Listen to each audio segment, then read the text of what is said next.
Irina sonrió mientras su hija le frotaba la espalda. Había corrido tanto durante el día que sentía un dolor insoportable en las articulaciones. Cuando Nadia terminó de masajearla, dijo con tristeza: «Mamá, ¿no hay hombres en la cantina? ¿Por qué llevas esos cubos y tanques tan pesados?»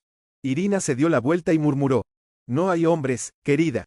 ¿De dónde podrían salir? Solo trabajamos las mujeres, y, desgraciadamente, nuestro trabajo no se considera duro, o al menos eso es lo que dicen». Levantándose de la cama, añadió: «Gracias, hija mía, no me dejaste morir con la espalda destrozada. Vamos a cenar, que seguro que ya está todo frío». Irina, trabajando como cocinera en el comedor, lograba llevar a casa casi toda la comida que necesitaban. ¿Y qué otra cosa podía hacer con su escaso salario sin un marido? De hecho, ella y su hija apenas tenían lo necesario para vivir. Irina recordaba con claridad lo difícil que fue para ella de niña y de adulta, por lo que se impuso un ultimátum: bajo ninguna circunstancia debía rendirse.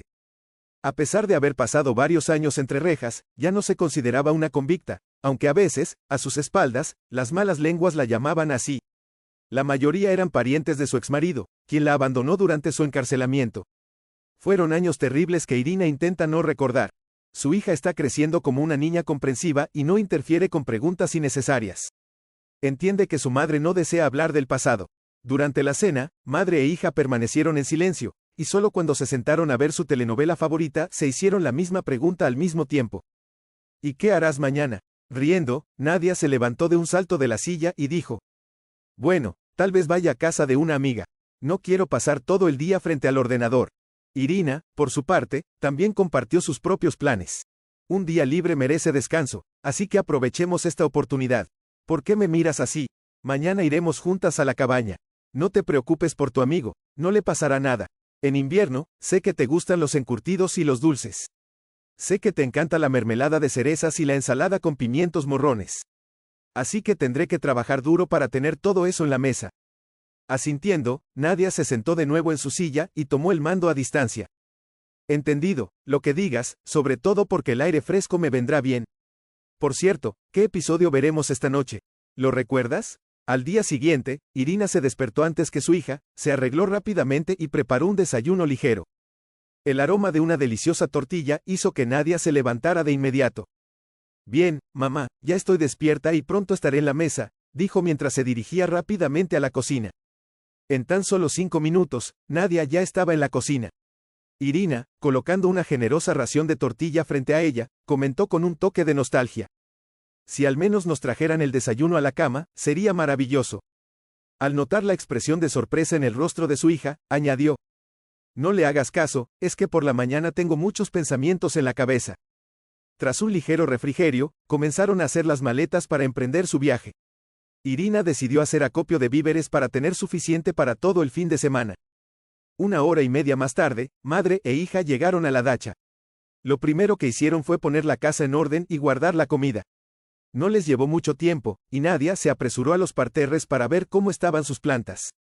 Al pasar junto a los arbustos de frambuesas, se detuvo. «Mira, mamá, y tú decías que no echarían raíces. Mira qué bonitos han crecido». Irina, acercándose con un tono contenidamente melancólico, respondió: «Bueno, no contaba con ello. Estos arbustos de frambuesas fueron plantados por un primo». Era como si el recuerdo hubiera estado esperando el momento oportuno para surgir y enredarse en la mente de Irina como una maraña venenosa. La verdad era que su encarcelamiento había sido culpa de su prima. En una ocasión, Tatiana, la prima de Irina, decidió emprender un negocio. Le pidió a Irina que asumiera algunas responsabilidades para mantener los costos bajos. Irina sabía que el plan era ilegal, pero su prima la convenció de que era completamente seguro.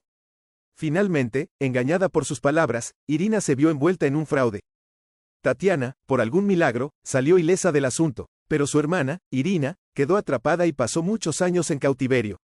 Curiosamente, tras el incidente, la prima desapareció y nunca volvió a contactar con ella. En todos los años de encarcelamiento, Irina no recibió una sola carta de su hermana. A lo largo de ese tiempo, Irina no solo estaba pagando por sus pecados, sino también por la traición de su prima. Irina no quería recordar estos hechos, pero los arbustos de frambuesas, que también habían echado raíces y florecido, revivieron involuntariamente todos esos recuerdos amargos. Al darse cuenta de que se había acercado a los arbustos sin motivo, su hija se disculpó. «Lo siento, mamá, no pretendía ponerte nerviosa otra vez. Por otro lado, si te molestan tanto, los desenterraré para hacer compost. Ofreció Nadia. Irina sonrió y dijo, no hace falta, hija, déjalos crecer. Gracias, querida, en realidad no tienen nada que ver con eso. Sentada en un banco de la pérgola, Irina reflexionó. ¿Y si, de verdad, me estoy alterando por nada?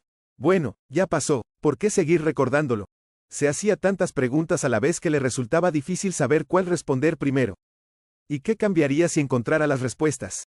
Irina aún no lo sabía, pero estaba firme en su decisión de no salir de su camino para encontrarse con su prima y reconciliarse con ella. Había un dolor y una rabia tan profundos que le impedían cualquier deseo de comunicarse con Tatiana. ¿Y dónde estaba su prima? ¿Qué le ocurría? Nadie lo sabía, y ella no intentaba averiguarlo. Prefería dejar todo en el pasado. De repente, su hija se ofreció a distraerla. Vamos, mamá, el otro día planté unas flores allí. Vamos a ver cómo han quedado. Irina se alborotó el cabello, se levantó y siguió a Nadia hasta los parterres improvisados hechos con botellas de plástico vacías. Las flores habían echado raíces y se veían relativamente bien en su nuevo lugar. Nadia caminó feliz alrededor de los parterres y comentó. Vaya, y yo que estaba preocupada de que no funcionara. ¿Ves qué práctica es tu hija? Sonriendo, Irina respondió alegremente. Ya lo veo, no creas que no me doy cuenta. Trae herramientas y un cubo. Quitaremos las malas hierbas y haremos nuevas camas. El fin de semana pasó volando y pronto madre e hija regresaron a casa. Mientras Nadia podía seguir organizando su tiempo durante sus vacaciones de verano, Irina tenía que prepararse para su próximo turno. La cantina donde trabajaba estaba al lado de la fábrica. Cuando salió de casa por la mañana, decidió tomar un camino diferente al habitual. Después de pasar por varios edificios de viviendas, de repente se detuvo. Un niño pequeño se asomaba por el sótano de enfrente, mirando a su alrededor con recelo. Era evidente que estaba asustado y se escondía de alguien. Irina se acercó al sótano, y cuando el niño intentó huir, ella logró agarrarlo por la manga. El chico, delgado y asustado, miró a la extraña mujer con desconfianza y permaneció en silencio. Irina sacudió la cabeza y le preguntó en voz baja. ¿Tienes hambre? ¿Quieres comer? El niño asintió y casi rompió en llanto. Mirándole directamente a los ojos, Irina vio ansiedad y desesperación al mismo tiempo. Sin dudarlo, la mujer llevó al niño al comedor. Al verlo a su lado, su fiel amiga del comedor sonrió con suficiencia. Vaya, apenas te has ido el fin de semana y ya has encontrado otro bebé. ¿De quién es este niño tan guapo? No me digas que has estado ocultándonos otro bebé. Irina, con desdén, murmuró. Deberías reírte menos, Olia, y mejor alimenta al niño. Hace mucho tiempo que no come nada. Mientras su amiga alimentaba al niño, Irina pensaba en qué hacer con él. No se le ocurrió otra cosa mejor que acoger al niño sin hogar en su casa durante un tiempo. Estaba claro que había estado escondido en el sótano y probablemente se había escapado de casa o, peor aún, vagaba por las calles. Sin embargo, Irina sabía que, en cualquier caso, sería necesario encontrar a sus padres. Entonces, Olga se acercó a ella. Escucha, quería preguntarte qué va a comer, pero tu hijo solo señala con los dedos. Creo que es mudo. Irina, algo avergonzada, respondió. Dios mío, ni siquiera le he conocido. Después de cambiarse de ropa, fue a la cocina, donde el niño estaba sentado en un rincón. ¿No sabes hablar?, preguntó Irina. El niño negó con la cabeza y, con el dedo, escribió, Lioña, en la harina esparcida sobre la mesa. Irina le puso delante un plato de ensalada de verduras y una chuleta. Come, Lioña, las vitaminas son muy saludables. Parece que solo sabes comunicarte con gestos. Bueno, ¿cómo vamos a entendernos? Pero recordando que su hija tiene una amiga cuya hermana es sordomuda y conoce el lenguaje de signos, Irina suspiró aliviada. Muy bien, nos las arreglaremos de algún modo. Todo el día, Lioña permaneció al lado de Irina, observándola mientras cocinaba, mostrando un evidente interés. Sin embargo, por la noche, cuando su salvadora comenzó a irse a casa, el niño protestó, haciendo gestos de que debía regresar al sótano. Irina negó con la cabeza. No, no vas a volver a ese lugar. Dormirás en mi casa esta noche, y mañana buscaremos a tus padres. Pero ella no tenía idea de lo que saldría de eso ni de qué información tendría que averiguar. Se avecinaban días de búsqueda y un resultado impactante. Lo interesante es que la hija de Irina aceptó al niño sin hogar con calma e incluso con alegría. Resulta que ella tenía un don para comunicarse con personas sordomudas. Así, en media hora, logró entenderse con él. Irina, curiosa, le pidió a Nadia que averiguara dónde estaban los padres del niño. Explícale a Lioña que me indique dónde están sus padres. Así me será más fácil encontrarlos. Nadia comenzó a transmitirle la petición de su madre mediante señas. El niño asintió y también comenzó a gesticular, y Nadia le informó. Bueno, mamá, se escapó del orfanato. Y sobre su madre, Lioña no sabe nada en absoluto. Cuando se dio cuenta, Irina hizo otra pregunta. Casi se me olvida, ¿cuántos años tiene? Con un bolígrafo y un trozo de papel del escritorio de Nadia, Lioña escribió que tenía 8 años y pidió que no lo echaran. Irina, casi llorando, pensó para sí misma. Dios mío, ¿qué estás escribiendo? ¿Cómo voy a echar a un niño a la calle? Luego, reflexionó para sí misma. Pero su madre ni se inmutó cuando lo hizo. Al día siguiente, Irina denunció el caso a las autoridades de protección de menores. Naturalmente, acudieron a su casa con gran interés por el destino del niño. Sin embargo, parecían cumplir sus obligaciones de manera formal. Cuando supieron quién estaba involucrado, los tutores susurraron y Irina escuchó la frase. Sechka y este niño mudo. Es imposible. Irina se ofendió tanto que no pudo soportarlo y exclamó. ¿Qué entiendes tú de sentimientos maternales? Estoy criando sola a mi hija y nadie me ha dicho que no lo haga bien. De hecho, solo te he llamado porque no sé dónde encontrar a los padres de Lioña. Si pudiera, no te lo habría preguntado. La estricta inspectora respondió secamente. Usted estaba obligada a informar a la policía inmediatamente de que había encontrado al niño. De lo contrario, podría parecer que lo ha robado. ¿O es que el orfanato está en pánico? ¿Cree que eso es correcto? Irina estaba confundida. Tienes razón, por supuesto, pero no podía dejarlo en ese sótano, así que te llamé. La tutora suavizó inmediatamente su tono. Gracias por no abandonar al niño, pero podrías haberlo hecho de otra manera. Hagamos esto, que se quede contigo. Investigaremos las circunstancias, pero debes entender que esto es una infracción y debemos devolverlo al orfanato. La búsqueda se prolongó durante unos días, y pronto Irina recibió una carta de un notario en su buzón. Aún no sabía qué contenía, ya que no esperaba ninguna herencia. Su madre había fallecido hacía 2 años, su padre no la había criado, y era poco probable que fuera tan generoso. Así que, en presencia de su hija y de su nuevo inquilino, Irina abrió la carta y se puso pálida. Resultó ser de un notario de una región vecina. Le informaba que había heredado una casa en el campo y que el testamento provenía de la hermana de Tatiana. Además, el notario le pidió que fuera a su despacho para discutir algunos detalles. Tomándose un tiempo libre en el trabajo, Irina fue a ver al notario. Ella fue recibida en la recepción y conducida a su despacho. Al sentarse en la silla que le ofrecía, la primera pregunta de Irina fue: ¿por qué me honra mi hermana? A esto, el notario se encogió de hombros y respondió discretamente. No puedo decirlo con certeza, pero su hermana, Tatiana, murió tras una prolongada y grave enfermedad. Según tengo entendido, usted no mantenía contacto con ella y no podría haber sabido de su fallecimiento. Poco antes de su muerte, Tatiana me entregó este sobre, junto con el testamento. No sé lo que contiene, pero parece que es algún tipo de mensaje. En ese momento, las lágrimas brotaron de los ojos de Irina. Sin pudor, sacó un pañuelo de su bolsillo y se lo pasó por la cara. El notario esperó a que Irina dejara salir sus emociones y, entonces, le explicó.